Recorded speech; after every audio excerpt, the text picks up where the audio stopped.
ജില്ലാ സെക്രട്ടേറിയറ്റ് യോഗത്തിൽ വ്യത്യസ്ത പേരുകൾ ചർച്ച ചെയ്യുന്ന ഘട്ടത്തിൽ ജില്ലാ കമ്മിറ്റിയിൽ അല്ലെ ജില്ലാ സെക്രട്ടേറിയറ്റ് യോഗത്തിൽ ടി.കെ. ഗോവിന്ദ മാഷയുടെ പേര് ആരും പറഞ്ഞിട്ടില്ല. ഒരാളും ആ പേര് പറഞ്ഞിട്ടില്ല. സ്വാഭാവികമാണ്, വ്യത്യസ്ത പേരുകൾ വരും. അങ്ങനെ വ്യത്യസ്ത പേരുകൾ വരുമ്പോൾ ആ പേരുകളെ സംബന്ധിച്ചൊക്കെ ചർച്ച ചെയ്ത് പാർട്ടി പൊതുവിലൊരു തീരുമാനമെടുക്കുകയാണ് ചെയ്യുക. പക്ഷെ ഒരു ഘട്ടത്തിലും ടി.കെ. ഗോവിന്ദ മാഷ് എന്ന് പറയുന്ന പേര് ജില്ലാ സെക്രട്ടേറിയറ്റിലോ ജില്ലാ കമ്മിറ്റിയിലോ ആരും പറഞ്ഞിട്ടില്ല. ജില്ലാ സെക്രട്ടേറിയറ്റിൽ ഇപ്പൊ പാർട്ടിയെ സംബന്ധിച്ചിടത്തോളം ജില്ലാ സെക്രട്ടേറിയറ്റ് യോഗത്തിൽ ഗോവിന്ദ മാഷ പേര് ഒരാൾ പറഞ്ഞിരുന്നു. അത് ഗോവിന്ദ മാഷ് തന്നെയാണ്.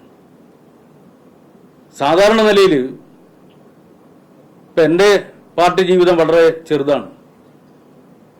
പക്ഷെ ഞങ്ങളുടെ ആരുടെയും പാർട്ടി ജീവിതത്തിൽ ഏതെങ്കിലും ഒരു നേതാവ്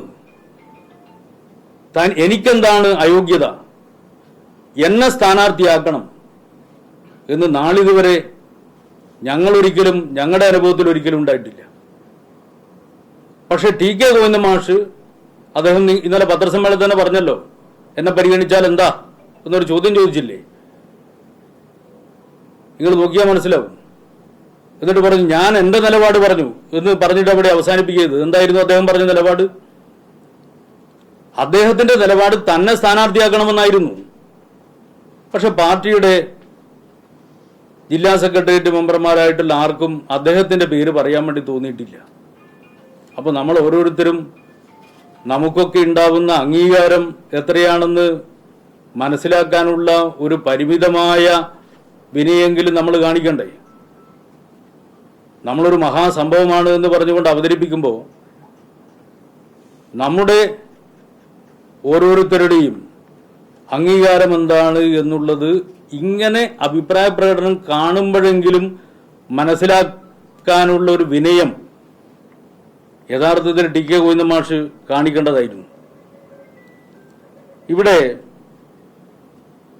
ഇപ്പൊ ശ്യാമൾ ടീച്ചർ സ്ഥാനാർത്ഥിയായതാണോ ടി.കെ. ഗോവിന്ദ മാഷയുടെ ഏറ്റവും പ്രധാനപ്പെട്ട പ്രശ്നം? ശ്യാമൾ ടീച്ചർ അല്ല.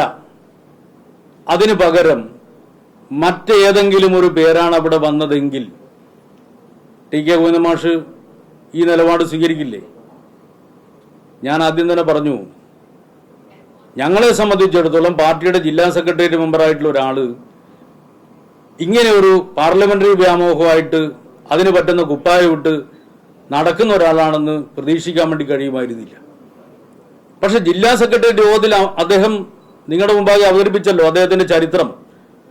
ആ ചരിത്രം മുഴുവൻ സെക്രട്ടേറിയറ്റ് യോഗത്തിൽ അവതരിപ്പിച്ചുകൊണ്ട് അദ്ദേഹം പറയാണ്, എന്താ എന്നെ നിങ്ങൾ പരിഗണിക്കാത്തത്? അപ്പോ ഒരു കാര്യം ഉറപ്പാണ്, ഏത് സ്ഥാനാർത്ഥിയായാലും തളിപ്പറമ്പ് മണ്ഡലത്തിൽ ഏത് സ്ഥാനാർത്ഥിയുടെ പേര് നിർദ്ദേശിക്കപ്പെട്ടാലും അദ്ദേഹം ഈ നിലപാട് സ്വീകരിക്കുമായിരുന്നു. അദ്ദേഹത്തിന്റെ പ്രശ്നം ഏതെങ്കിലും ഒരു സ്ഥാനാർത്ഥിയോടുള്ള വിരോധമല്ല. ഇപ്പൊ നിങ്ങളോട് തന്നെ പറയുന്നത് കേട്ടില്ലേ, എന്താ ശ്യാമൾ ടീച്ചർ മട്ടന്നൂർ മത്സരിപ്പിച്ചാൽ എന്താ കുഴപ്പം?